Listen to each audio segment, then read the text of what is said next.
सवालों का जवाब दिया जा सकता है, लेकिन जिंदगी के समस्याओं का समाधान तो शब्दों से नहीं, आचरण से ही प्राप्त होगा। सामयिक ले सकते हैं, जरूर सामयिक ले। सामयिक नहीं ले सकते हैं तो संवर के पचकान लेकर, आश्रव के पचकान लेकर के और संवर की प्रतिज्ञा लेकर के जरूर बैठे। बिना पचकान का पल मत बिताइए। आराधना के पलों में बैठे ही हो, श्रद्धा पूर्वक प्रभु के वाणी का अवगाहन कर ही रहे हो, तो एक छोटा सा प्रण कि मैं 5 आसनों के सेवन का त्याग करता हूं और अपनी आत्मा को संवृत करता हूं, अपने इंद्रियों को सुरक्षित करता हूं, अपने मन को सुरक्षित करता हूं, अपने मन को भी सुरक्षित करता हूं। इस संवर की प्रतिज्ञा के साथ कि जब तक यहां प्रभु चरणों में बैठा हूं, जब तक प्रभु की वाणी की आराधना कर रहा हूं, तब तक मेरे मन में कोई पाप का जन्म नहीं होगा, मेरे मन में कोई पाप का स्पंदन नहीं आएगा, मेरे कानों में कोई पाप का शब्द नहीं आएगा, मेरी नजर किसी पाप को ग्रहण नहीं करेगी, मेरी काया किसी पाप को स्पर्श नहीं करेगी। मैं सतत निरंतर जब तक यहाँ हूं तब तक धर्म का ही स्पर्श करूंगा, मंगल का ही स्पर्श करूंगा, कल्याण का ही चिंतन करूंगा। ऐसा संकल्प लेकर यदि बैठे तो प्रत्याख्यान की आराधना हो जाएगी, संवर की उपासना हो जाएगी। केवल शाब्दिक समाधान जीवन की समस्याओं का समाधान दे नहीं पाते, और ऐसे व्यक्ति, गुरुदेव इनको कहा करते थे, कुछ वायदे पंडित होते हैं, कुछ कायदे पंडित होते हैं और कुछ नगद पंडित होते हैं। नगद पंडित का धर्म है, कायदे पंडित की विद्वत्ता है, और वायदे पंडित का तो कोई भरोसा ही नहीं है। वायदे पंडित आप जानते हो, कल करूंगा, परसों करूंगा, वायदा ही करता चला जाता है।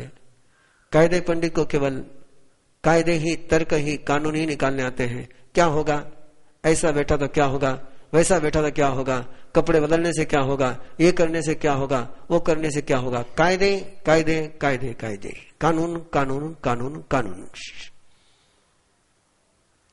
विनोबा भावे ने तो बहुत सुंदर बात कही थी कि कुछ लोग धर्मवादी होते हैं, कुछ लोग धर्मजीवी होते हैं और कुछ लोग धार्मिक होते हैं। जितने भी झगड़े हैं वो दो के हैं, जो धर्मजीवी है और धर्मवादी है। धार्मिक का कोई झगड़ा नहीं है, धार्मिक को कोई झगड़ने से मतलब नहीं है, वो तो केवल धर्म आचरण में तन्मय हो जाता है। धर्मवादी उसको कहते हैं जो धर्म को लेकर के शास्त्रार्थ करते हैं, धर्मजीवी उसको कहते हैं जो धर्म को बेच करके पेट भरते हैं। जैसे बुद्धिजीवी बुद्धि को बेच करके उधर निर्वाह करता है, वैसे जो धर्म के बल पर अपना संसार चलाते हैं, पेट भरने का काम करते हैं, पैसा कमाने का काम करते हैं, दुकानदारी करने वाले धर्मजीवी है और धर्म का आचरण करने वाला धार्मिक है। कितनी ही विद्या पढ़ ली, कितनी ही भाषा पढ़ ली, इनसे कोई मोक्ष मिलने वाला नहीं, इनसे कोई समाधान होने वाला नहीं है। समाधान होने का एक ही सूत्र है, विगिंचो कमुनो हेवम कालकंकिक परिवये मायम पिंडस पानस कड़म लद्दु न भक्कये।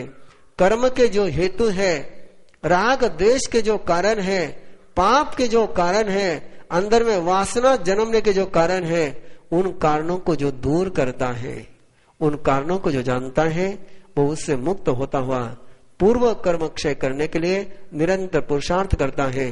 पक्षी पत्तम समादाय, पक्षी पत्तम समादाय, चिड़िया को देख लेना, कौवे को देख लेना, कबूतर को देख लेना, किसी भी पंछी को देख लेना।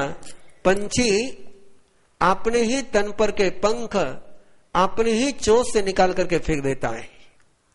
वो पंख जो उड़ने के काम नहीं आता है, पंछी उसको अपने शरीर पर रहने नहीं देता है। परमात्मा फरमाते हैं, ऐसे ही जीवन में जियो, ऐसे ही जीवन में जियो। जो काम नहीं आता है, जो साधना में सहायक नहीं बनता है, वो चाहे अपना शरीर हो, अपने शरीर में से जन्मा हुआ हो, उसका भी बोझ ढोने का काम मत करो। पंछी यदि बेकाम के पंखों को ढोने लग जाए तो पंछी कभी आसमान में उड़ नहीं सकेगा। उसी को जीवन में काम में लो जो जीवन में उपयोग में आ सकता है, उसको कभी संभाल करके मत रखो जो जीवन में काम नहीं आता है। और इसी भावना के साथ एक संकेत आज कर रहा हूं, व्यवस्था धीरे धीरे होती ही जाएगी। आपके घर में जो काम की चीजें नहीं है, ऐसी बहुत सारी चीजें हैं कबाड़ खाने में रखी हुई, वार्डरोब में जाकर के देखना कितने कपड़े हैं जो शायद आपके पहनने के काम भी नहीं आएंगे। अब क्यों उनको संभाल करके रखते हो? जो काम में नहीं आता है वो कचरा है, और कचरे को कभी संभालो मत। शायद हो सकता है कि जो तुम्हारे काम में नहीं आए वो और किसी के काम में आ सकती है। जो सरप्लस है घर में, जो सरप्लस है घर में, उसको गौतम लब्धि की व्यवस्था के अंतरंग में एक व्यवस्था यहां पर होने जा रही है।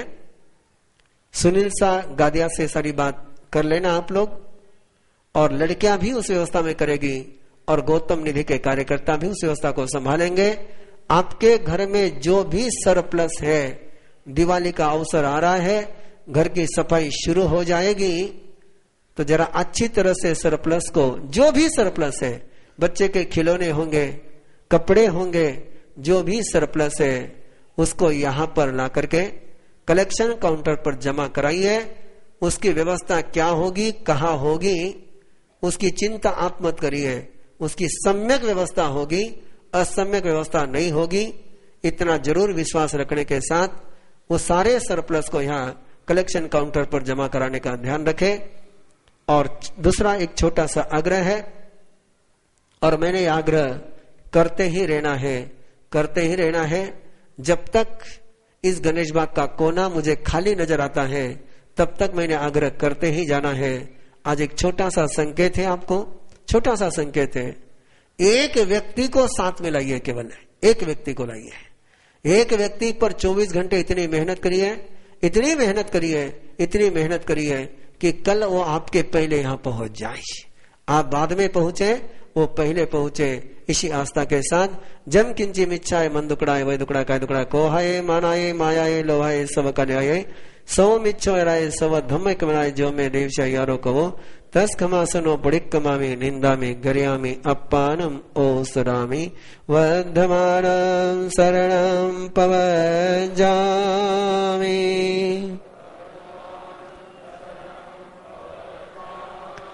चत्तारी मंगलम अरिहंता मंगलम सिद्धा मंगलम साहु मंगलम केवली पन्नतो धम्मो मंगलम।